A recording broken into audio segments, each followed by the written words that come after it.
todas las tardes les doy la bienvenida y les agradezco su compañía. Ya sé yo que Enrique tiene un club importante de fans y que no hace falta presentarlo, lo cual a mí me ahorra muchísimo. Y bueno, pues si hay alguien que no lo conoce, pues Enrique es profesor de Historia del Arte de la Universidad de Castilla-La Mancha. Antes lo fue de secundaria y allí nos conocimos. Y bueno, es un asiduo y generoso colaborador con la asociación. Así que muchísimas gracias, Enrique, por otra vez estar aquí esta tarde. Hoy va a ser la cuarta conferencia del ciclo que organizamos en colaboración con la universidad en el mes de febrero y que por motivos personales no se pudo celebrar entonces. Así que quiero aprovechar para también agradecer a los alumnos que se han matriculado en este curso e invitarles a que sigan viniendo al museo y que seguramente nuestra intención es seguir haciendo estos cursos, pues que se animen a seguir viniendo.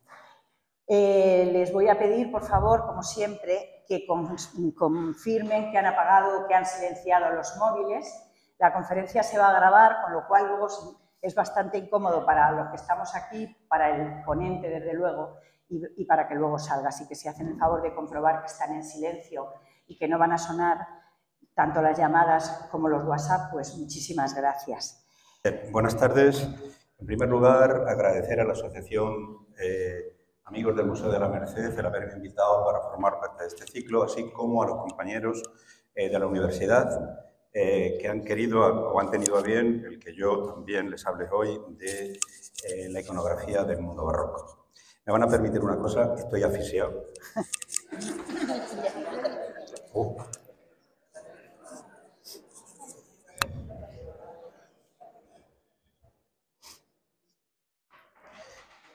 Y bien, voy a estar de pie. Me siento mucho más cómodo de pie, como si fuera una clase.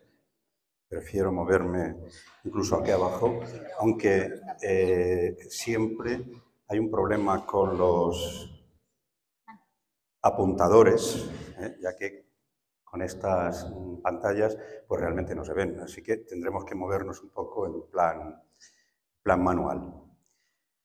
Bien, el barroco, como sabemos, es considerado por parte de la historiografía artística como el arte de la Contrarreforma. Y ahí que vamos a ver y vamos a seguir un esquema en capítulos que será el barroco, arte de la Contrarreforma, el Concilio de Trento y las imágenes sagradas, las etapas y la iconografía barroca, lo sagrado y lo profano. Como decimos, la historiografía artística permanece unánime en considerar que el arte barroco es consecuencia de la cultura que se produce tras el Concilio de Trento como respuesta a la reforma de la Iglesia llevada a cabo por Lutero. Lutero va a negar el culto a las imágenes porque dice que el culto solo se debe dar a Dios. El culto a la Virgen, el culto a los santos y a los mártires nos llevaría hacia un proceso de superstición. ¿Se oye mejor? Sí. Hacia un proceso de superstición, con lo cual se suprimen las imágenes y vamos a ver cómo en los países protestantes las iglesias se van a teñir de blanco sin ningún aditamento iconográfico, por lo que la Iglesia va a reaccionar fundamentalmente a partir de ese Concilio de Trento. Y debemos decir también que son voy a citar aquí tres autores que realmente nos den esa idea del barroco como arte contrarreformista. Weisbach, en su obra El barroco, el arte de la contrarreforma, Emil Mal, el arte religioso de la contrarreforma, y Santiago Sebastián, Contrarreforma y barroco, por citar algunos. Y vamos a ver que es una cultura que va a estar vigente durante el siglo XVII y buena parte del siglo XVIII. Vamos a ver que como el Renacimiento se va a prolongar en el tiempo y vamos a ver cómo realmente será un arte que va a aprender muy pronto en el pueblo, debido fundamentalmente también a ese momento contrarreformista. Si hay que decir algo es que en Trento, que saben ustedes, se celebra en la ciudad italiana de Trento entre 1545 y 1563, se va a plantear el problema de las imágenes sagradas, fundamentalmente como reacción a este mundo protestante. Y observamos lo siguiente, que el culto a la Virgen, el culto a los santos y fundamentalmente también el culto a los mártires se va a potenciar grandemente con un doble sentido. Primero, figuras como vehículos de intercesión entre Dios y los hombres, pero fundamentalmente porque van a servir de modelos de vida para el fiel. De esta manera, la Iglesia triunfante trata de atraérselos para evitar la heterodoxia protestante. Y vamos a ver lo siguiente, que los padres que estuvieron en el Concilio de Trento se expresaron de la siguiente manera. Es un texto que quiero leer porque es muy significativo. He cogido un fragmento solamente. Dice, el Santo Concilio de Trento prohíbe que se sitúen en las iglesias imágenes que se inspiren en un dogma erróneo y que puedan confundir a los simples de espíritu. A los simples de espíritu, fuerte eso. Quiere, además, que se evite toda impureza y que no se dé a las imágenes caracteres provocativos. Para asegurar el cumplimiento de tales decisiones, el Santo Concilio prohíbe colocar en cualquier lugar e incluso en las iglesias que no estén sujetas a las visitas de la gente común ninguna imagen insólita, a menos que haya recibido el visto bueno del obispo. Podemos entresacar de aquí lo siguiente, que la imagen debe ser una imagen, como va a preconizar, directa. Una imagen que con un solo golpe de vista el fiel, en estos momentos estamos viendo que hay una gran incultura, y la inmensa mayoría de los fieles son iletrados, la imagen debe ser tan directa que de un solo golpe de vista el fiel pueda entender el mensaje y pueda entender el dogma. Y lo que buscan es la inmediatez de la imagen. Es importante que huyan de la intelectualidad del manierismo. El manierismo, un arte de final del Renacimiento, el que cierra el Renacimiento, es un arte individual y muy intelectualizado, el arte de las cortes europeas. Pero es un arte en donde se utilizan elementos alegóricos que es difícil de interpretar por el pueblo llano. Entonces, estamos viendo que lo que quieren es que estas imágenes sufran el efecto óptimo para atraer, para persuadir al fiel hacia esa iglesia triunfante, como digo, frente al mundo protestante. De ahí que también podemos inferir, en lo que acabo de decir, que las imágenes posean el concepto del decoro. Que sean no imágenes provocativas, pero cuando hablamos del concepto del decoro, fundamentalmente emanado de Trento, quiere decir que las imágenes no se salgan de lo que dicen los textos sagrados. Un ejemplo muy claro lo tenemos cuando el Greco pinta el expolio para la Catedral de Toledo y además se le pide la cantidad de 800 ducados. El cabildo se escandaliza y le dice que no se lo puede pagar porque va contra la norma tridentina. ¿Y por qué va contra la norma tridentina?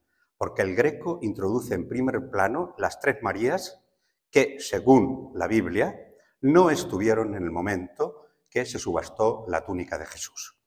Ellos lo aprovechan indudablemente con una función económica muy clara. No quiere pagar esa cantidad porque están acostumbrados a cantidades menores. Y eso es lo que le va a hacer que rechacen sobre pretexto del incumplimiento del concepto del decoro. Es, como vemos, un arte didáctico moralizante. Es eminentemente religioso, fundamentalmente en España, ya que los grandes comitentes, conventos, iglesias, catedrales, son los religiosos. De ahí que veamos que será una pintura eminentemente religiosa, aunque, como tendremos oportunidad de ver, otros géneros también se van a emplear de menor manera, pero sobre todo también lo profano, entendiendo la mitología como tal, veremos que se dará en Italia y en ciertos países, aunque en España esto va a quedar muy reducido y serán muy pocos los pintores que traten el género mitológico. De ahí que cuando nosotros nos enfrentamos a estas imágenes, la Virgen del Cuello Largo, del Parmigianino, estamos viendo cómo realmente es una imagen bellísima, individualizada, antinormativa, pero que hay que entender y hay que hacer un proceso intelectual y mental para poder sacar la simbología de la propia imagen. Frente a la imagen barroca, que la tienen ustedes de frente, la Sagrada Familia del Pajarito de Murillo, como ven, que desde luego es de una inmediatez, es de un realismo tal que cualquiera puede entenderla con un solo golpe de vista. Es la Sagrada Familia de Nazaret, interesante, la Sagrada Familia de Nazaret, está utilizando recursos muy barrocos, utilizar los modelos de la propia Sevilla del momento y además introduce, como ven ustedes, un banco de carpintero, que es el elemento iconográfico que nos va a decir, nos va a hablar de la profesión del Padre putativo de Jesús. Y también es interesante, aquí no es anecdótico, como dice el Concilio de Trento, nada de anécdotas. Felipe II en el Escorial es taxativo, no permite una imagen con anécdotas, directa, como dice el Concilio de Trento. Vean ustedes que aparece el perro, un poco juguetón, y el niño que lleva el jilguero en la mano. El jilguero en la mano porque es el símbolo del sacrificio de Jesús en la cruz. Y estamos viendo cómo el perro, de alguna manera, el instinto animal, trata de comerlo ante el niño que lo eleva, pero es el símbolo de ese proceso de muerte en cruz de Jesús. Y estamos viendo que otra de las características que va a tener este mundo barroco es realizar un arte de persuasión para atraer al fiel a esta iglesia triunfante. Estamos viendo que todo está cargado de una riqueza decorativa y será la imagen la que juegue un papel principal para este pueblo iletrado. Vean ustedes el interior del Jesús, con la riqueza decorativa del mismo, con los programas iconográficos realmente espectaculares, y está dando, indudablemente por la riqueza que mantiene en su interior, esa idea que realmente preconiza el mundo trentino. Y, sobre todo, vean ustedes que también la persuasión se va a dar en la imagen.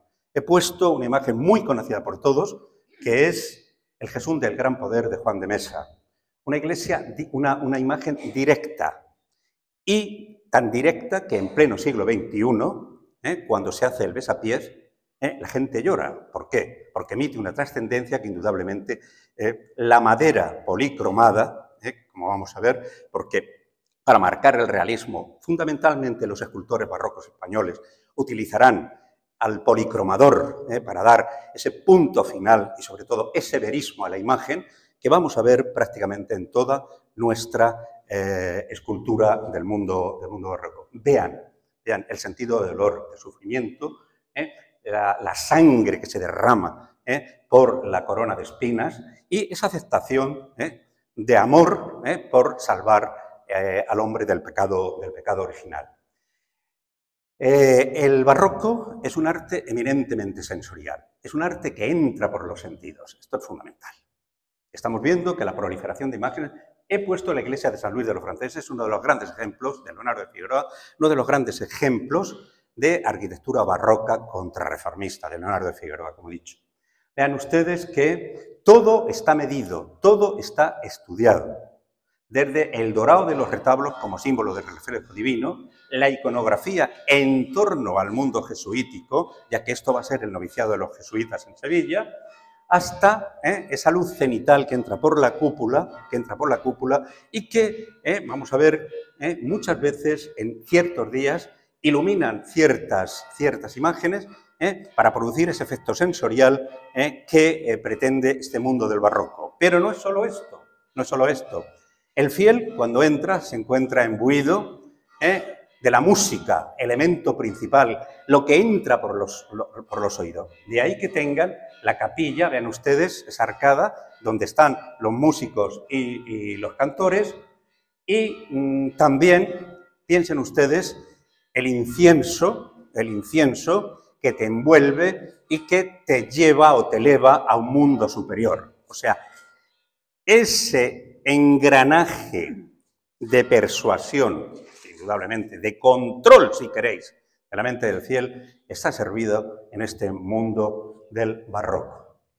Y como decía, es un arte eminentemente realista que intenta llegar, como tengo puesto ahí, a la esencia de las cosas, buscando la verdad. El barroco, y fundamentalmente el barroco español, va a buscar la verdad. De ahí que, fíjense que mediante unas formas emocionales y expresivas puedan influir decisivamente en el fiel. Para ello he traído dos imágenes para mí espectaculares de Martínez Montañés, policromadas por Francisco Pacheco, una policromía sin brillo para darle ese mayor realismo, ese mayor naturalismo que está hablándonos el Concilio de Trento. Y vean ustedes, es la imagen de San Ignacio de Loyola, el fundador de la Compañía de Jesús, y de su compañero San Francisco de Borja, que como ven son imágenes de candelero. La estructura del cuerpo es una madera, se esculpe la cabeza, las manos y los pies, y el resto, el candelero, se va a cubrir con tela encolada y policromada para que la figura realmente adquiera un mayor realismo. El efecto de persuasión, el efecto de admiración e incluso de emoción está servido cuando vemos esos rostros que realmente supo esculpir magistralmente y bellísimamente Martínez Montañés. Hacia 1630 se va a aceptar el sensualismo de la imagen. Imágenes sensuales que entren por los sentidos, que también produzcan ese efecto incluso hasta de provocación. La imagen sagrada como un elemento de impacto visual, pero también de impacto emocional. Así conecta al fiel con la fe y sobre todo con la experiencia religiosa. Este uso se va a manifestar en la representación de cuerpos y emociones. Y vean ustedes dos ejemplos realmente fantásticos. El primero de Caravaggio, el San Juan Bautista. Vean ustedes que en plena contrarreforma, o efecto de contrarreforma, nos introduce un muchacho, un jovencito, posiblemente un muchacho con el que han mantenido relaciones Caravaggio, que trata de palmarlo con una fidelidad absoluta y sobre todo vean ustedes el San Juanito que soporta al carnero como símbolo de Cristo, es un elemento altamente sensualizado, una imagen altamente sensualizada frente al fiel. O del Carracciolo, esta liberación de San Pedro, en donde estamos viendo que, aparte del efecto persuasivo de la luz, ese dramatismo que produce, ese tenebrismo de luz-sombra, indudablemente viene marcado también por el sensualismo del romano que dormido, que el romano que dormido, vean ustedes, descubre su cuerpo y su musculatura, esa gran musculatura, con esa volumetría marcada por la luz-sombra, e incluso nos lleva a un naturalismo atroz cuando vemos que directamente nos enseña los pies sucios. Algo muy normal en el naturalismo y el tenebrismo del Caravaggio. Y estamos viendo cómo otra de las grandes características de esta iconografía barroca va a ser el concepto de la teatralidad. La teatralidad en el mundo barroco. Es un teatro en la calle y un teatro en el propio templo. He puesto dos imágenes que creo que ustedes comprenderán. Una es la Asunción de la Virgen de los hermanos Sassan en el monasterio de Rohr en Alemania. Vean ustedes cómo en el presbiterio se hace como una especie de fronescenae en donde el sepulcro de la Virgen, rodeado por los apóstoles, en posiciones realmente fantásticas, en posiciones de expresar sentimiento, y la elevación de la Virgen María, la asunción asunta al cielo por los ángeles, que será recibida por el Espíritu Santo. Realmente es una escena altamente teatral que vamos a ver también en algunos ejemplos que traemos hoy. Pero muchas veces el espacio sagrado sale a la calle, fundamentalmente en España. La calle se hace espacio sagrado con las procesiones barrocas, las procesiones de Semana Santa en cada uno de nuestros pueblos de la península ibérica. Fíjense que aparece el pueblo observando la figura de Cristo, sintiendo la figura de Cristo, llorando por ese sufrimiento, que es lo que quiere el efecto del Concilio de Trento es este, que sientan, que vivan en sus carnes esa pasión de Cristo, pero la ven como un teatro en la calle en donde se está representando en secuencias la pasión del Señor. Y fijaos que otra de las características importantes de este mundo barroco es la dialéctica que se va a dar entre lo real y lo aparente o fingido. Como imagen del cosmos y la naturaleza como engaño. Se da un juego espacial, un uso decidido del adorno, como están viendo ustedes, el espacio en constante movimiento y el infinito, mentira y engaño visual de ese mundo barroco, que da lugar al concepto del trampantojo, que ya se venía utilizando en el mundo del Renacimiento, pero que en el mundo del barroco se usa in extremis. Y sobre todo, está todo basado en el cogito ergo tuum cartesiano, pienso luego existo. Los sentidos nos engañan. Lo único verdadero es que si pienso, existo. Vean ustedes cómo naturaleza como engaño y mentira. Naturaleza como engaño y mentira. Pero mentira bella. Cuando nosotros, en un día de sol y de lluvia, vemos aparecer el arco iris, sabemos que es una mentira, pero que es una mentira hermosa, es una mentira bella, con ese efecto multicolor que está produciendo el arco iris en los cielos. Y vean ustedes, ¿dónde está lo fingido? ¿Dónde está lo real? Estamos viendo la iglesia del Jesús de Roma, en donde, fíjense, el Juan Bautista Gaule, el Baciquio, va a pintar la adoración del nombre de Jesús. Estamos hablando de una iglesia jesuítica. Fíjense cómo los cielos se abren, se crea ese concepto de infinito, ese engaño al ojo en donde estamos viendo cómo algunos elementos, como los demonios, son vencidos y se desploman hacia el espectador, ese efecto de movimiento, de recargo y ese efecto de engaño, de trampantojo, que no es otra cosa que un elemento también de persuasión para atraer al fiel. El barroco, fundamentalmente, vamos a ver varias etapas. Yo lo voy a resumir a unas cuantas. Veremos el primer barroco, que estará entre 1600 y 1623. En su comienzo vamos a ver cómo la Iglesia adopta y acepta el naturalismo y el tenebrismo de Caravaggio como representación más efectiva. En un principio abraza el tenebrismo. Imágenes directas, impactantes, incluso de sangre, como vemos en Rivera. Pero con el tiempo vamos a ver cómo la Iglesia se cansa y va a aceptar un movimiento que indudablemente está conviviendo con él, que es el clasicismo romano-boloñés. Caravaggio. Caravaggio representa la naturaleza tal como es. Hemos visto esos pies sucios. Estamos viendo ese cuerpo tremebundo que sufre. Esos sayones en esa flagelación del Museo Capodimonte que hoy está en el Palacio Barberini, esa magnífica exposición sobre Caravaggio y que yo tendré oportunidad de verla el día 24. Vean ustedes, imagen que mediante la luz y la sombra está creando esa tensión, ese movimiento, ese sufrimiento. Incrementa el drama, incrementa el drama. Estamos viendo incluso también la sangre que cae, que brota de la corona de espinas.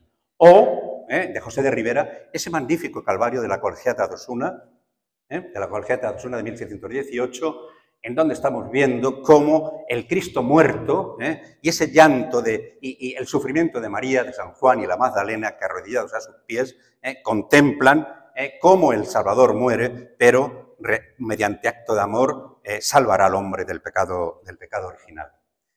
Frente al naturalismo, estamos viendo el clasicismo romano-boloñés, de efecto más suave y sensible. La Iglesia, cansada, como decía anteriormente, del naturalismo, utilizará este movimiento. ¿Y qué es lo que hacen los clasicistas? Basando fundamentalmente en el mundo de Rafael, en el mundo clásico, teniendo una fuerte información sobre anatomía, una buena experiencia sobre anatomía y dibujo, ¿qué es lo que hacen? Componer las figuras con lo más perfecto que van encontrando. Ya no es el modelo que la naturaleza te da, sino que están componiendo indudablemente la figura humana con los elementos más bellos para componer un cuerpo bello. De ahí que los que representan es la naturaleza tal y como debiera ser, frente a la naturaleza tal como es, la naturaleza tal como debiera ser. Lo vemos en esta magnífica obra de Aníbal Carracci, La Piedad con las Tres Marías, en donde la Virgen, transida en su dolor, recibe el cuerpo de Cristo, un cuerpo sereno, apolíneo, como pueden ustedes ver, apolíneo, no exento de sufrimiento, expresadas por las Tres Marías que acompañan a la Virgen, y donde podemos ver la belleza de ese mundo clásico, o clasicista mejor, es en el Sansón victorioso de Reni, que como vean es realmente un Apolo clásico que está utilizando la quijada para beber después de haber vencido a los filisteos. Cuadros persuasivos, cuadros bellos, que la Iglesia utiliza en estos momentos para contrarrestar el efecto anterior. O bien, vean ustedes, el Cristo de la Clemencia, de Martínez Montañez, que está en la Capilla de los Cálices de la Catedral de Sevilla, en donde Martínez Montañez sigue los consejos de Vázquez de Leza, que es el comitente que le encarga la obra. Un Cristo que no muerto, que mire al fiel y realmente le haga arrepentirse de sus pecados. Fíjense, un cuerpo totalmente apolíneo, muy clásico, sin ápice de sangre, una mínima sangre, ese paño de pureza también tallado con ese efecto barroco, los 4 clavos, como preconiza Pacheco en su tratado de pintura, y sobre todo esa mirada en comunicación con el fiel, indudablemente para influir decisivamente en su voluntad.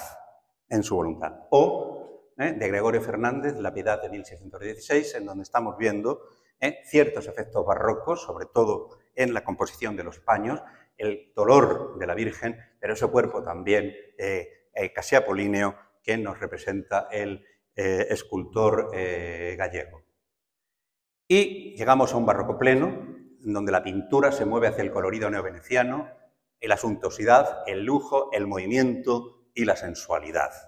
Ya llegamos a un momento de atrape directo al fiel, Lo vemos en Pietro da Cortona, en ese martirio de San Esteban, donde estamos viendo ya diagonales compositivas frente al mundo clasicista, es composición piramidal.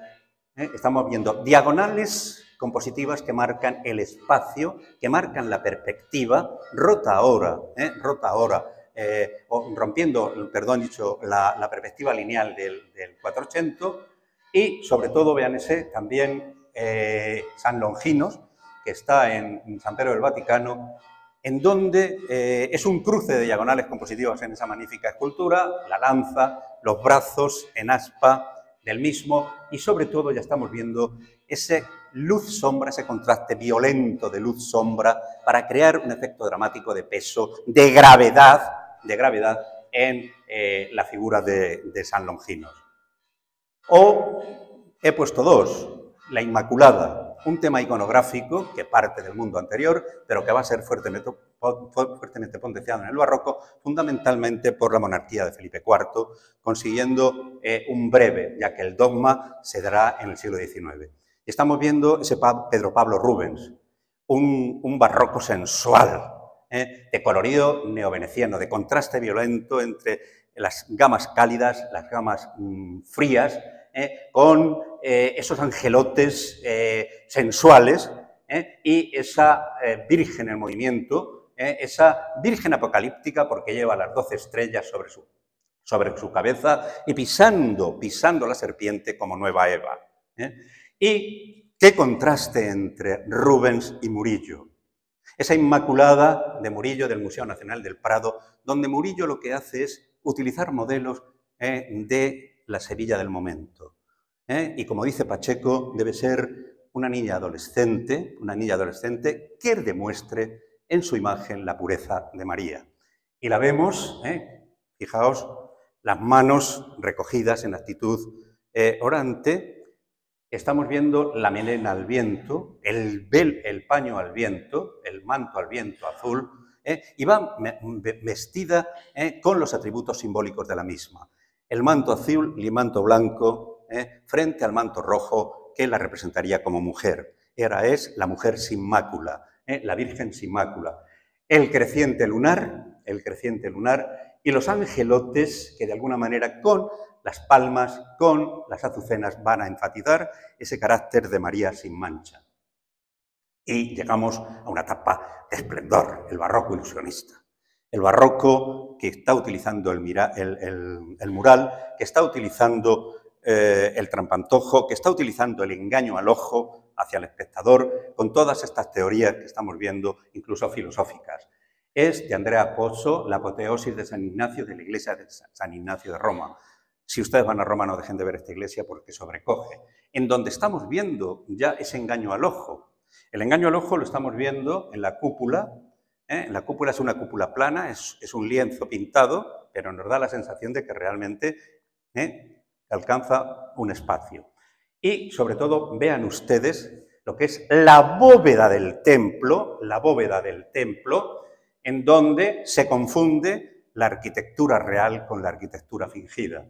Es difícil discernir, el ojo humano no discierne bien dónde empieza lo real y dónde empieza lo fingido. Arquitecturas, y para eso hay un gran estudio en matemática y geometría del padre Pozzo, arquitecturas fingidas que suben hacia el cielo, hacia el infinito, poblado de ese mundo celestial, sobre todo la apoteosis, San Ignacio subiendo al cielo, pero también la misión jesuítica en el mundo. Realmente es una gran metáfora, es un gran engaño al ojo, pero un impacto visual de primer orden. Vean ustedes ciertos detalles, ahí tienen la cúpula plana, o vean estos elementos con los jesuitas que, predicando por el mundo, muchos de ellos incluso alcanzarán el martirio. Y la iconografía barroca la vamos a ver en un doble sentido. El sentido de lo sagrado y el sentido de lo profano. El sentido de lo sagrado y el sentido de lo profano. No podemos desligar el arte barroco también de la ciencia. Estamos viendo que gracias a Galileo, Galilei, Kepler, Newton, el arte va a evolucionar. El arte también va a servir, mediante la óptica, para la representación de un mundo totalmente nuevo, de un mundo científico que de alguna manera también va a revolucionar la idea del hombre. Dice, el desarrollo de la ciencia en el siglo XVII debió fundamentalmente a Galileo Galilei, permitió que sus escritos e inventos tuviesen una aplicación directa en el arte, fundamentalmente en el empleo científico de la luz y de la sombra. Lo estamos viendo en ese magnífico semicírculo de Aníbal Carracci, y que como pretexto, un paisaje que como pretexto está utilizando la huida a Egipto. Vean ustedes un paisaje nada ideal como hemos visto en el mundo anterior, en el mundo del Renacimiento, sino un paisaje en donde la luz y la sombra está estudiada científicamente. Vean ustedes cómo así el paisaje adquiere una línea de horizonte, una profundidad, una perspectiva que hasta ahora no se había logrado desde ese punto de vista.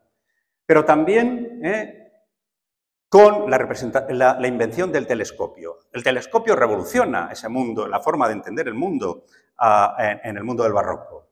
Y vamos a ver que en un cuadro de José de Rivera, la alegoría de la vista en los sentidos, lo que estamos viendo es que es realmente un mundo alegórico, y no me voy a entretener mucho en ello, un personaje desarrapado, como ven, pero elementos iconográficos, los anteojos, ciertos elementos relacionados con la vista, pero sobre todo lo que está retratando, porque conoce José de Rivera, es el telescopio de Galileo Galilei. Es el telescopio de Galileo Galilei. Y sobre todo debemos entender que la obra, el Sidereus Nuncios, el mensajero sideral, publicado en 1710, tuvo una repercusión directa sobre la imagen.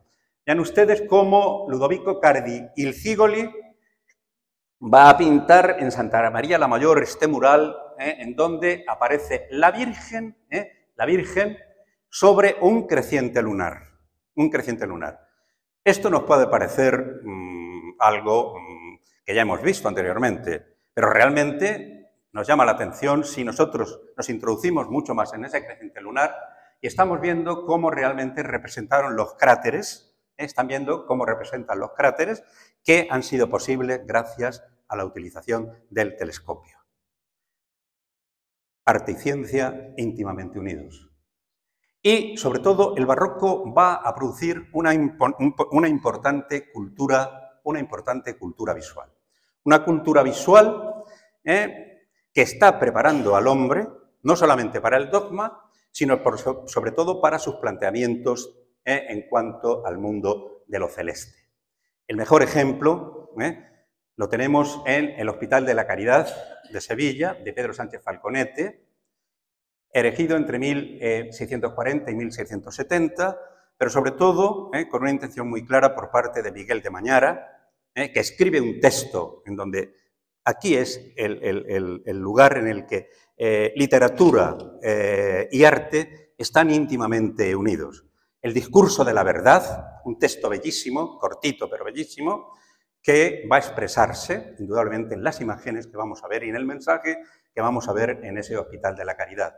La arquitectura como elemento preponderante, la escultura, la pintura y la cerámica como elementos que la decoran. Vean ustedes la iconografía de la misma, aunque todavía la composición es muy manierista, pero sí ya el concepto de la imagen es barroca. San Fernando y San Leovigildo en la parte inferior, dos santos sevillanos. Estamos viendo Santiago y San Jorge en las cerámicas. Estamos viendo la fe, la esperanza y la caridad en el centro, porque los cofrades de la Caridad, fundada en el siglo XV, tenían por misión ejercer la caridad ante los pobres, pero sobre todo enterrar a los muertos que no tienen dónde o quién los entierre. Y don Miguel de Mañara indudablemente va a valorar mucho esta virtud de la caridad. Él siempre dirá, nuestros señores los pobres, nuestros señores los pobres. Y hay un programa iconográfico que realmente pone los pies, la piel de gallina cuando entras en ello. Vean ustedes el espacio de la caridad, en donde Miguel de Mañara llama a los grandes artistas sevillanos del momento, Valdés Leal, Murillo, Bernardo y Pedro de Sermón Pineda y Roldán, y en donde hacen uno de los espectáculos visuales más hermosos del barroco europeo. Fíjense que lo que hace es colocar cuadros en la parte superior y en la parte inferior, y conforme el programa iconográfico avanza, conforme vamos avanzando hacia el interior de la iglesia. Él, que dice que no es digno, Miguel de Mañara, que dice que no es digno de enterrarse en el espacio sagrado, se entierra en la puerta para que todo el mundo lo pise. Y vamos a ver cómo el programa iconográfico empieza con una lección magistral que realmente la sociedad del XVII debió entenderlo, pues también con un solo golpe de vista. Empieza a la izquierda, en el lado izquierdo y en el lado derecho. Empieza con las postrimerías de Valdés Leal. Fíjense, un elemento recurrente en el mundo del barroco, el concepto de la muerte, que veremos ahora. El concepto de la muerte. En la postrimería Inictu oculi, en un abrir y cerrar de ojos, la vida se nos va en un abrir y cerrar de ojos. Es una vanitas, vanidad de vanidades. El mundo es vanidad de vanidades, lo importante es renunciar a ellas para llegar a Dios. Y vean ustedes que está utilizando un esqueleto, un magnífico esqueleto, que porta su ataúd, que pisa la esfera del mundo, y estamos viendo cómo la vela, que es el símbolo de la vida, la apaga con un manotazo. Y fíjense cómo tirado está las grandes riquezas del mundo. Los arquitectos representados por los bocetos, el Papa por la tira papal, la riqueza de los cardenales, la riqueza de la cultura. Estamos viendo que es una lección indudablemente clara. Nada importa con tal de llegar a la salvación. hay que renunciar a esas riquezas que el mundo nos ofrece. Todo es vanidad de vanidades. O, interesantísimo, el Finis Gloria Mundi, que está justo a la derecha, en donde estamos viendo una cripta, vean ustedes una cripta semi-iluminada, y lo primero que vemos, con un impacto visual indudablemente enorme, es dos cadáveres. El cadáver de un religioso pudriéndose y el cadáver, también macilento, de un caballero calatravo, posiblemente un retrato de don Miguel de Mañara. Y estamos viendo que al fondo un montón de calaveras nos está hablando de esa fugacidad de la vida, de ese tempus fugit, y además rápido, como dice in ictu oculi, y sobre todo hay una lechuza, vean ustedes aquí la lechuza, que es el símbolo de la vigilancia,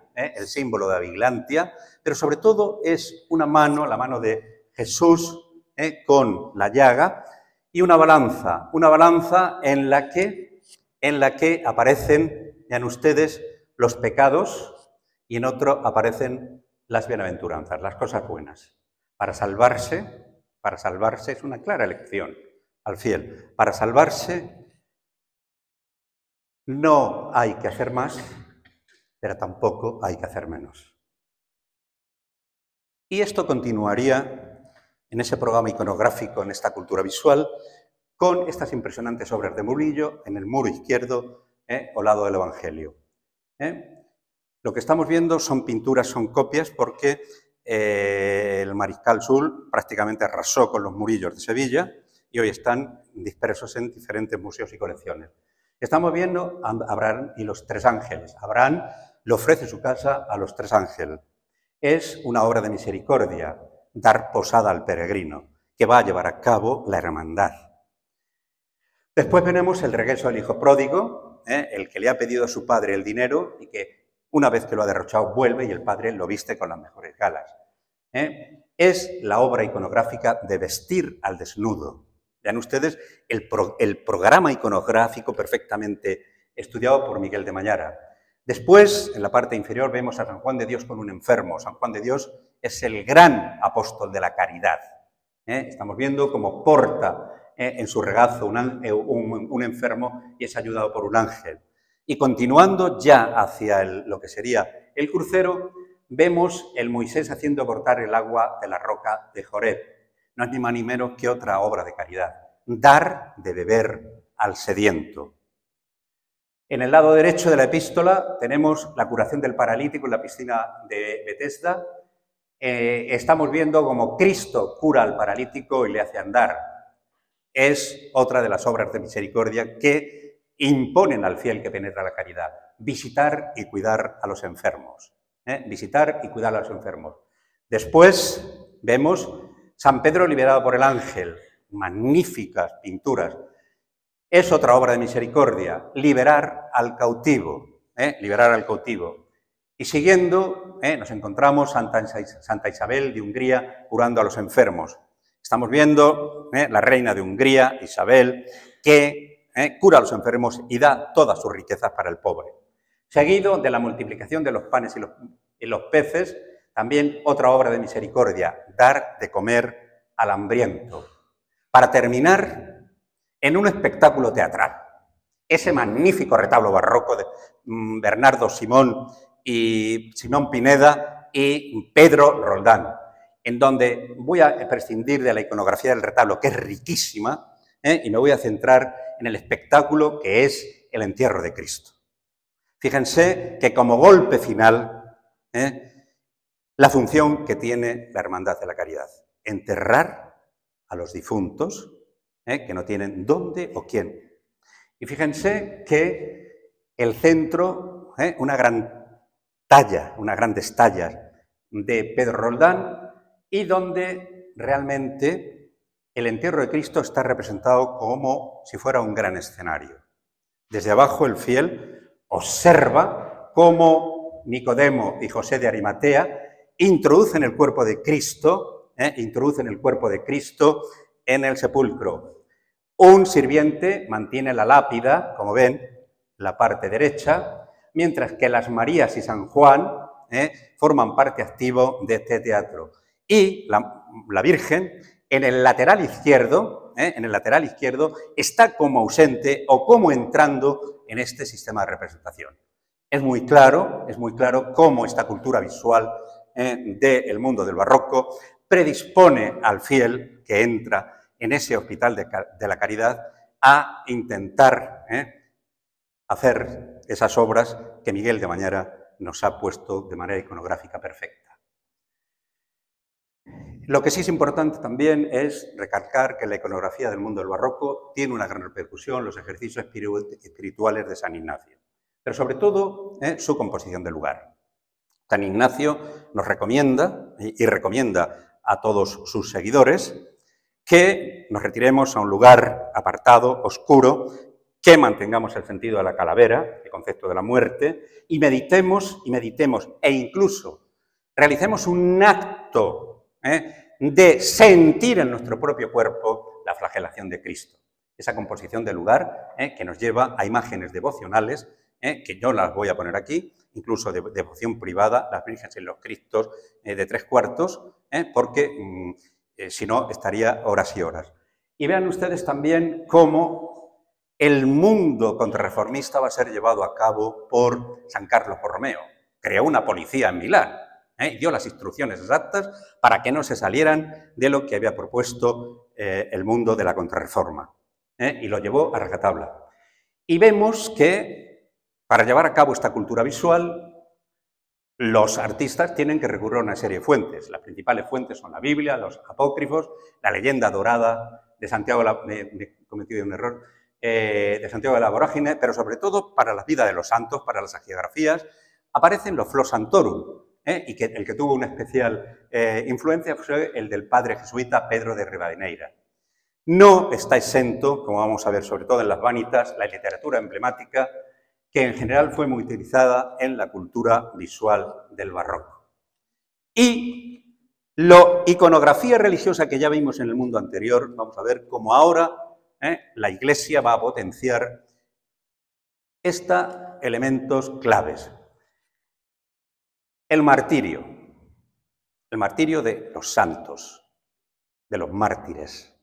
El martirio como representación de ese sufrimiento del alma y sobre todo también esa acción del mártir de abandonar el cuerpo en favor del alma para llegar a Dios. Van a aparecer elementos iconográficos en relación con esto. Y una de las más bellas, de las representaciones más bellas de todo el barroco, es la que Stefano Maderno nos hace de Santa Cecilia, que en 1600 se está renovando la iglesia de Santa Cecilia de Roma, aparece el cadáver, aparece incorrupto, intacto, y Maderno la va a retratar tal y como fue encontrada. Vean ustedes, Santa Cecilia, patrona de la música. Vean ustedes con el peplo, la vestimenta clásica, el pañuelo rodeado a la cabeza, el cuello cortado, pero todo, fíjense, como una especie de teatro, que no son mármoles. Las manos, fíjense, juntas, tal y como fue depositada en el sepulcro, y que lo que hace es captar con un grado máximo de realidad esa mártir, de manera que influye, o hasta hoy en los espectadores que vamos a contemplar esta bellísima escultura. Vean ustedes, es espectacular con ese mármol de Carrara. El cuello cortado, la cabeza separada, el manto, el velo caído, y las manos, fíjense ustedes, cómo están tratadas con ese gran naturalismo. O, mayor sacrificio, mayor martirio, es por amor, la muerte de Cristo, y en donde Pedro Pablo Rubén, en ese descendimiento de la Catedral de Amberes, estamos viendo donde, con una impresionante diagonal que va de arriba abajo, dispone también con una acción teatral ese descendimiento de Cristo, en donde estamos viendo a José Nicodemo, José de Arimatea, ayudado por los servidores, el cuerpo de Cristo que se desparrama, con ese movimiento contenido, esa sangre que empapa de rojo ese blanco puro, y sobre todo las figuras de San Juan, sosteniendo el cuerpo de Cristo, la Magdalena y las Marías a sus pies, y la Madre transida en su dolor que trata de tocarlo.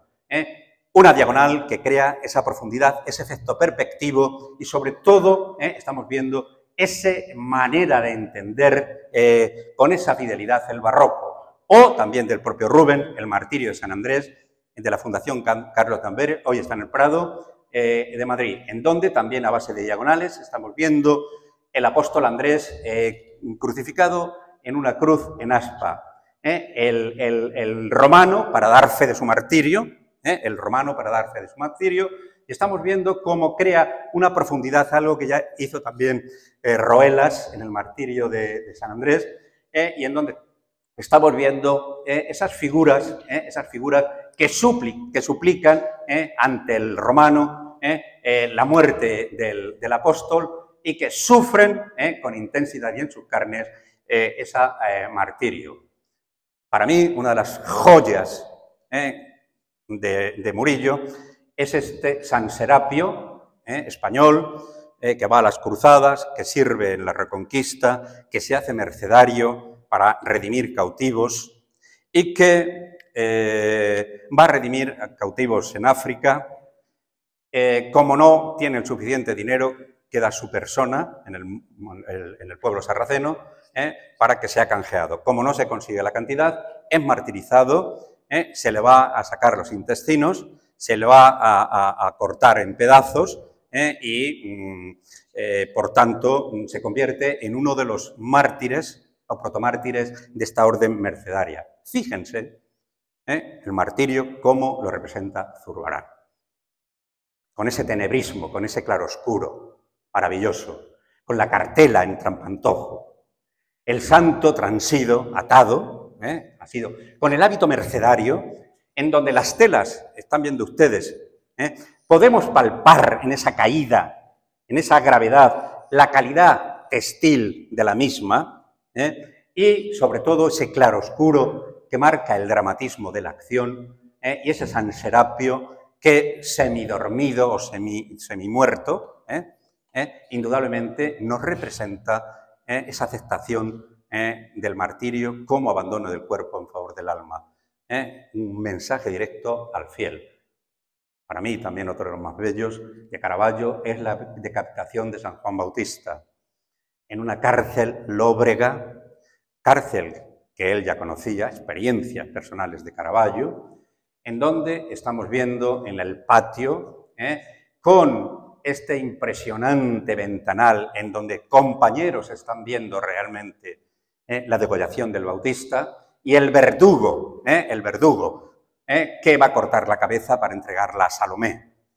Y fíjense ustedes cómo le va a dar el golpe final y aparece un hilo de sangre que emana del corte del cuello y en donde Caravaggio firma su obra. Caravaggio, frente al horror de la criada que se echa las manos a la cabeza y la que va a recibir en bandeja de plata a la cabeza del Bautista las órdenes realmente del ejecutor de la propia obra. El drama servido. También es importante la recuperación de las visiones y el éxtasis. Visiones y éxtasis como prueba de amor. También otro movimiento del alma, expresión de los sentimientos del alma. Quien mejor expresa, y el ejemplo que traigo así lo dice, es Zurbarán en esa visión de San Pedro Nolasco.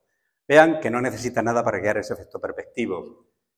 Vean el monje mercedario con los hábitos blancos, esa pirámide compositiva, esa composición de manos y esa comunicación directa de miradas entre San Pedro, que se le aparece en ese rompimiento de gloria y que no necesita más, simplemente ese cruce de miradas para expresar la visión, esa prueba de amor y esa aparición.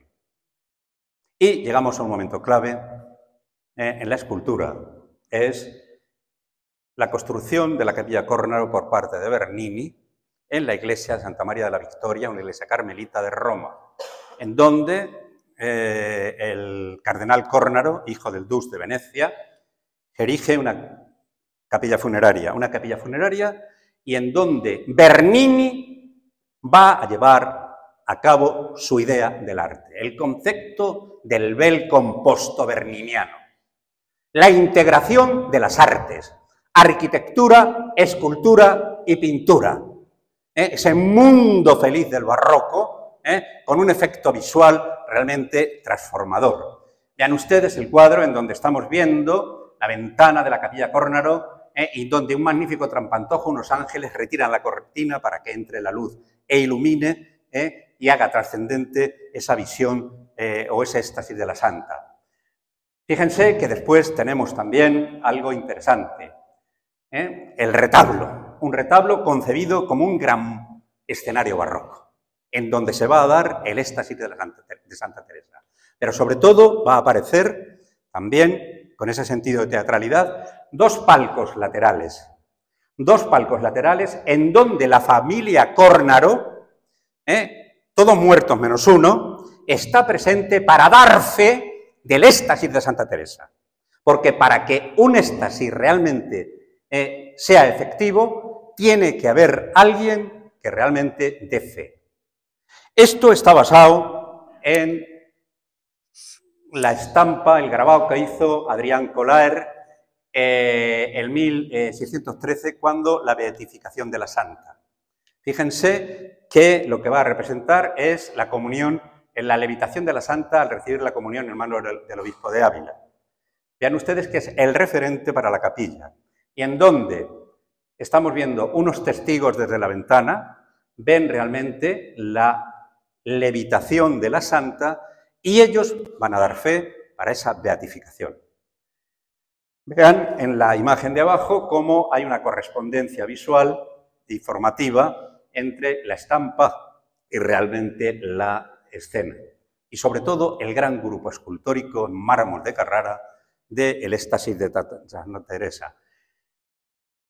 Retoma las propias palabras de la santa para expresarlo.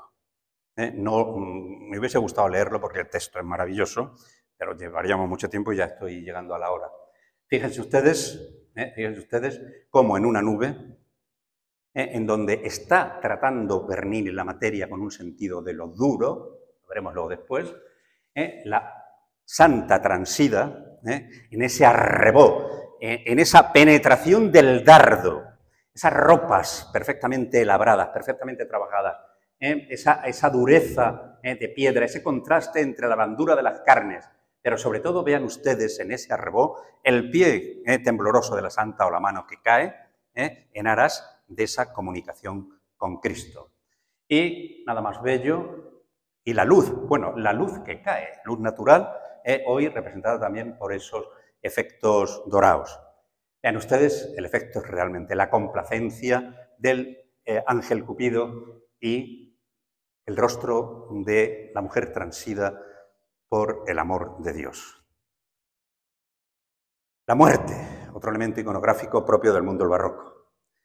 La muerte, expresar la angustia de la muerte como sentimiento del alma, fue un dócil instrumento del pensamiento cristiano. Y lo primero que estamos viendo en ese mundo barroco es la utilización ante ese concepto de la muerte y del mal, de la invención del ángel de la guarda, que nos protege desde niños, incluso de los grandes peligros que nos podrían llevar a la muerte. Ahí tienen el ángel de la guarda de Murillo de la Catedral de Sevilla, realmente sorprendente y también bellísimo, y que influye decisivamente también en la visual del cielo. O Bernini, en esa tumba de Urbano VIII, nada menos el Papa Barberini, Estamos viendo esa composición piramidal, bronces, mármoles, la figura de la caridad, la figura de la justicia como virtudes principales de Urbano VIII.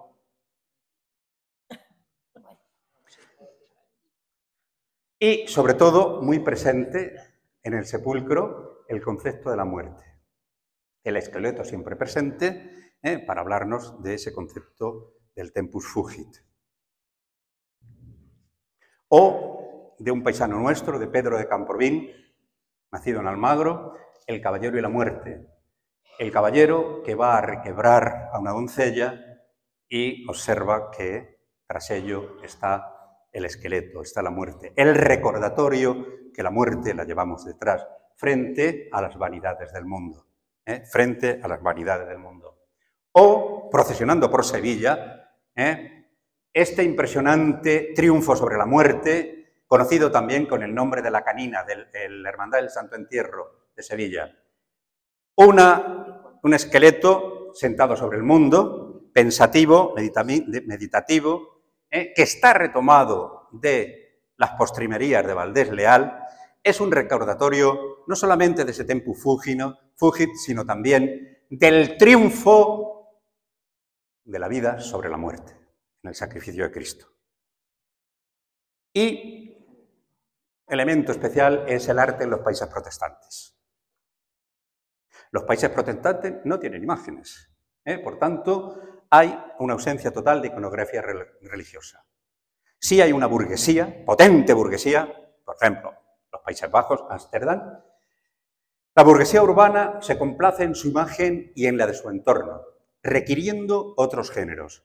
Géneros, van a decorar sus casas con estos géneros para demostrar su estatus. Y sobre todo va a estar marcado por la revolución de la óptica y su influencia en la imagen. Un ejemplo maravilloso, utilizando la cámara oscura, es el de Jan Vermeer, La lechera, un elemento cotidiano en esa pintura burguesa, un interior marcado al detalle, vean ustedes, todo está perfectamente servido, todo está perfectamente trabajado, todo es también incluso un perfecto tramantojo, y ese hilo de leche que se vierte en el cuenco, y que es capaz de reproducir ese movimiento de la leche con esa exactitud y esa belleza que estamos viendo en Vermeer. O el retrato. El retrato es fundamental. Esta burguesía requiere ser retratada. Pero sobre todo he puesto este porque me parece interesantísimo. Estaba dudando si la ronda de noche o este. Y dije, bueno, este mucho más. Porque es un retrato corporativo. Es un retrato científico donde el doctor Tull está dando una lección de anatomía. Ven ustedes el cuerpo del difunto y el doctor Tull abriendo los músculos ante los médicos que están mirando esta intervención. Son retratos que van a pagar cada uno de su bolsillo y que van a estar expuestos en los colegios dedicados al mismo. O también el paisaje. El paisaje es un elemento fundamental ya con ese avance científico, y traigo también el molino de Vic, un dificilísimo Dustede de Ruisdael, en donde estamos viendo esa capacidad científica para demostrar la perspectiva, la luz, la sombra y la minuciosidad en el detalle. Pero también ellos requieren elementos burgueses, los bodegones, los impresionantes bodegones. He traído este de Clara Peter, en donde estamos viendo que no solamente es una lección de suntuosidad de esas mesas burguesas, de exaltación del poder de esa mesa burguesa, estamos viendo también florero, estamos viendo copas, estamos viendo dulces, estamos viendo copas de vino y una jarra, maravillosa jarra, bellísima jarra. Esto nos está hablando también un poco de la fugacidad de la vida, las flores que se marchitan, el tiempo fugit. Pero sobre todo el avance científico, en donde estamos viendo en esa cafetera de plata cómo, según las leyes de la óptica, la propia pintora se va a retratar varias veces, vean ustedes, se va a retratar varias veces para demostrar ese movimiento científico expresado en el mundo del arte. Y el barroco utiliza también, no solamente pintura religiosa, utiliza también la pintura de género. La pintura de género, traigo dos ejemplos maravillosos, en donde Caravaggio pinta para Galdernat del Monte, su protector, el intelectual, el que lo va a introducir en la Roma del momento, la Buenaventura, en donde estamos viendo una gitana, está haciendo o diciendo la Buenaventura a este caballero incauto, y estáis viendo que mientras lee la mano, con uno de los dedos le está quitando el anillo. Uno de los dedos le está quitando el anillo. Lo tenéis aquí. Con uno de los dedos quita el anillo, el engaño. Y sobre todo Velázquez, con El aguador de Sevilla, obra de juventud, hoy en Londres, gracias a a Fernando VII, en donde estamos viendo una escena habitual en la Sevilla del momento, el vendedor de agua en la calle, en donde un personaje mayor, fijaos, el rostro es la cartografía del tiempo, vestido más o menos, pero con ciertos elementos raídos, un cántaro de cerámica en donde estamos viendo sudar el agua, ese realismo, ese naturalismo influido por el mundo caravaggesco es atroz. Estamos viendo una mesa, una impresionante mesa sobre la que hay una alcarraza y tapando la alcarraza, todo cerámica de la Tierra de Barros, o un cuenco. Y un personaje, un adolescente, que está recibiendo del aguador un vaso de agua. Fíjense cómo utiliza la luz para pintar el vidrio. Pero observamos que en el vidrio hay un higo. Esto era muy común en la Italia, en la Sevilla del momento, para endulzar. Y sobre todo, en un tercer plano, estamos viendo un personaje semioscuras con un jarro bebiendo el agua. Se ha querido ver no solamente una escena de género, sino realmente una representación simbólica de las edades del hombre. El anciano da el conocimiento al joven que ha sido recibido por el adolescente. Los bodegones y los floreos y las vanitas. Es un elemento fundamental. Sánchez Cotán, el bodegón del Cardo, vean ustedes, un simple alféizar y esa manera de entender los rábanos, el cardo, en la luz, cómo incide en ellos, cómo se contrasta en ese mundo oscuro y, sobre todo, hablar del concepto del bodegón a lo divino o el bodegón de la Ambrosiana de Caravaggio, que es también una especie de vanitas, en donde estamos viendo cómo la sombra crea un trampantojo perfecto frente al alféizar donde está soportado y cómo pinta con ese naturalismo las hojas, los frutos e incluso los defectos que ya las uvas están teniendo. O las vanitas, la alegoría de la vanidad de Antonio de Pereda, un magnífico cuadro en donde estamos viendo el mundo es vanidad de vanidades. El ángel que nos enseña el mundo, las riquezas, pero fundamentalmente el concepto de la muerte expresado por esos calaveras y ese reloj de arena que nos están hablando de esa fugacidad, el tempus fugit.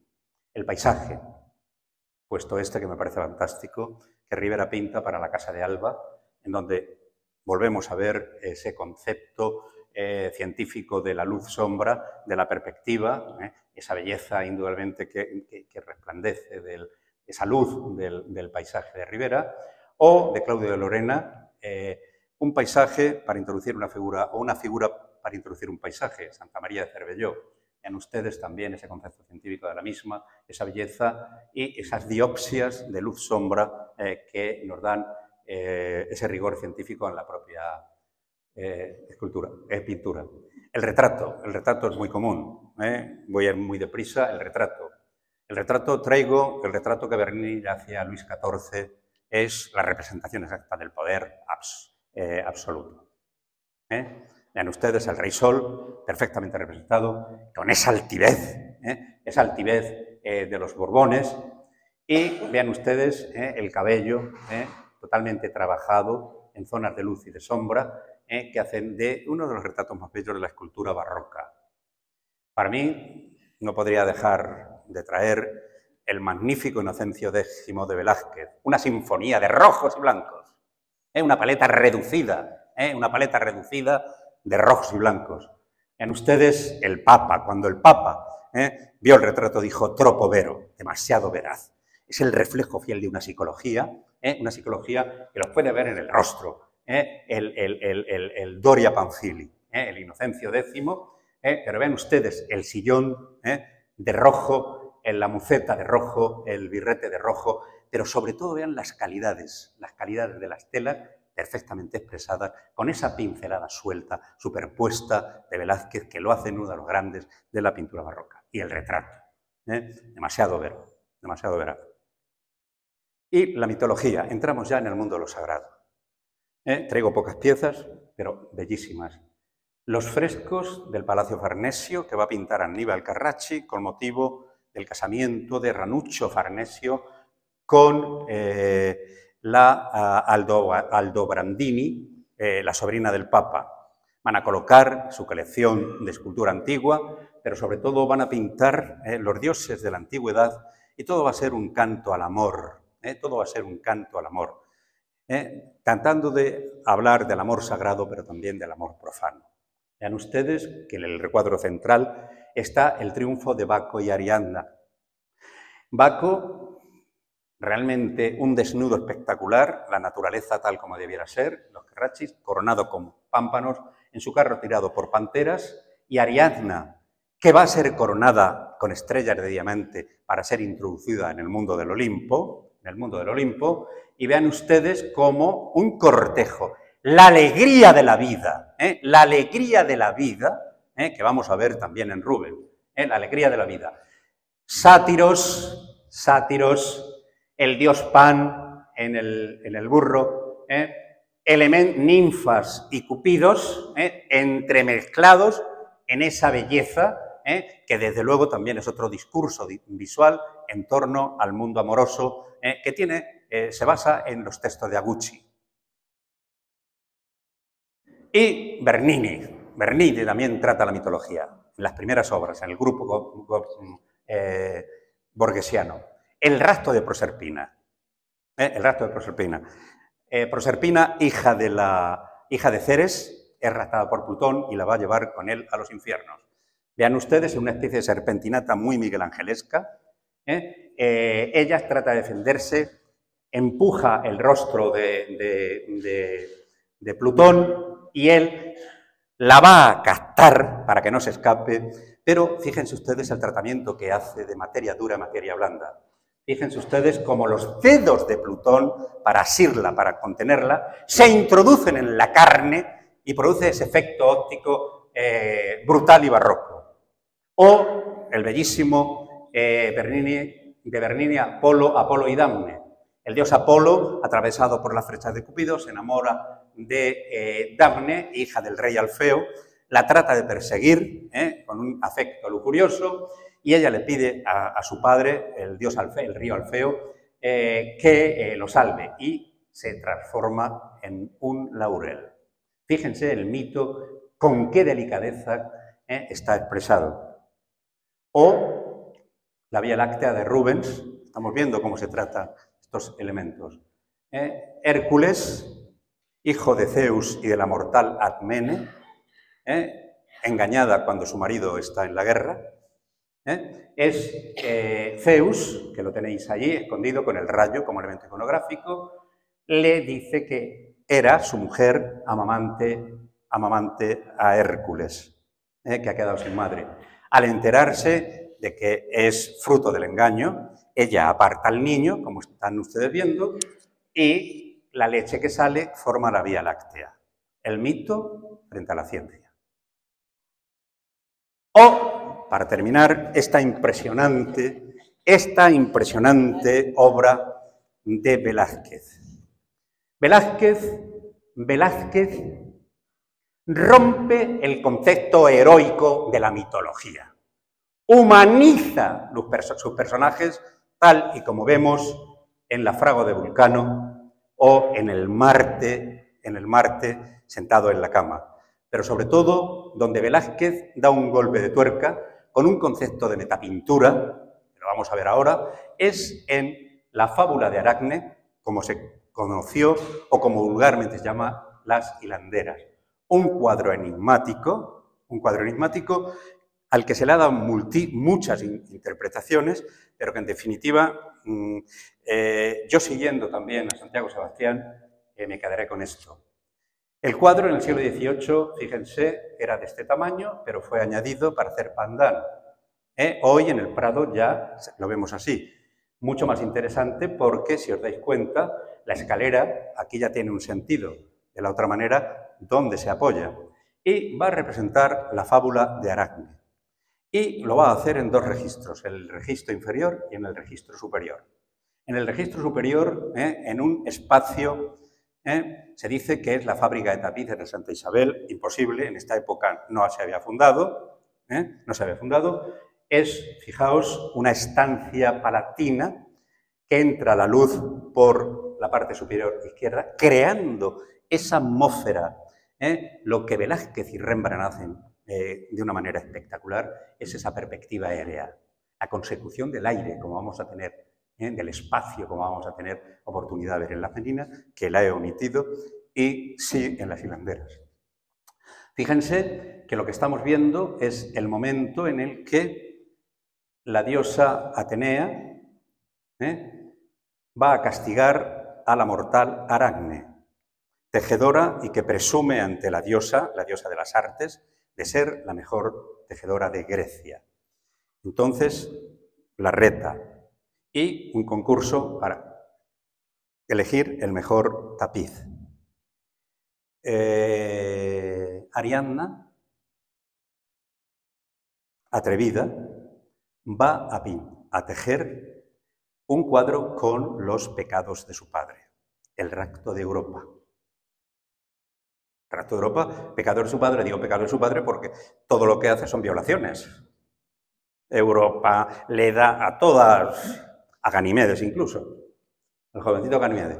Pues fijaos que en este concepto de metapintura, el fondo que tenemos, el tapiz de fondo, delante está, me voy a subir, delante está Atenea y Aracne, pero fíjense que el fondo es un tapiz que representa el Rapto de Europa, pintado por Tiziano, pero aquí lo que hace es utilizar la copia que hace Rubén del mismo.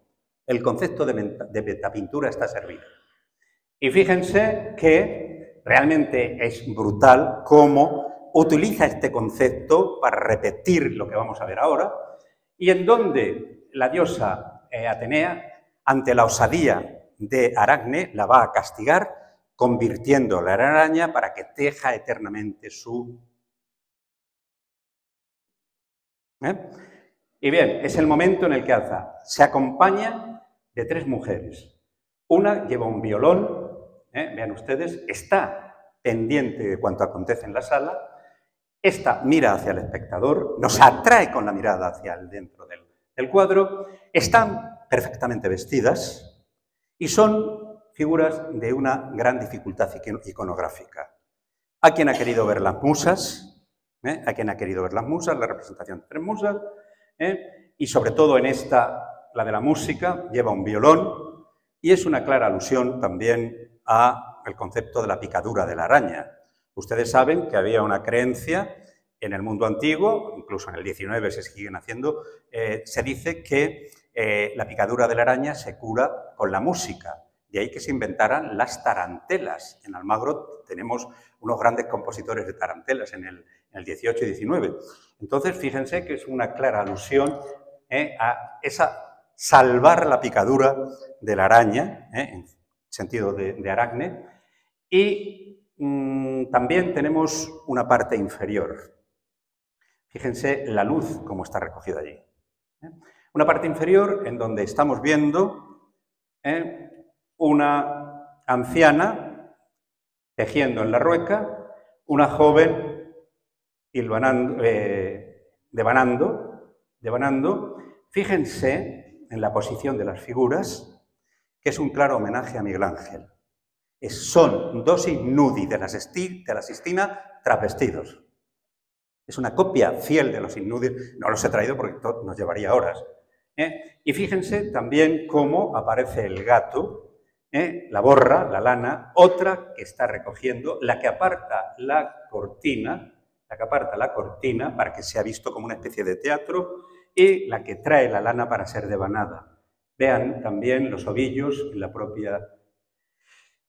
se ha hecho un estudio político en torno a la guerra con Cataluña.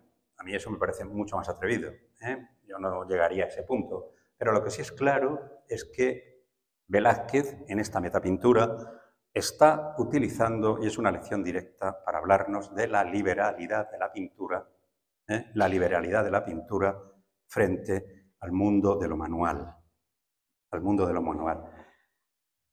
Minerva y Aracne. Minerva y Aracne. En el taller representa la artesanía. Representa la artesanía, la manufactura, el trabajar con las manos. Frente al mundo superior, el tapiz, donde permanece la idea, es el concepto de las artes, de las bellas artes, en donde lo importante es la idea, no la materialización. De ahí el concepto de la pintura como arte liberal, alegato de Velázquez en Las Meninas y también aquí. Y vean ustedes cómo en un plano superior las artes frente a la artesanía. En definitiva, Velázquez nos da con esta metapintura una lección clara. Frente a la consideración de la pintura en España del 17 de como mera artesanía por pagar las alcabalas, Velázquez se defiende en Las Meninas y se defiende aquí diciendo yo soy pintor y hago mío el término horaciano o pictura poesis. La pintura como la poesía. Si la poesía es capaz de narrar con palabras, la pintura es capaz de narrar con imágenes. Vean ustedes la técnica, la maravillosa técnica de pintura suelta de Velázquez, manchas. O ese maravilloso y sensual cuello, fíjense, esos blancos. Los blancos en Velázquez son espectaculares. Y aquí Velázquez se propone realmente una superación. Se decía desde el mundo antiguo que buen pintor era aquel que era capaz de pintar el movimiento. Desde el mundo clásico, Velázquez lo demuestra. El movimiento de la rueca, vean ustedes, es una rueca en movimiento, superando a ese mundo clásico. Muchas gracias.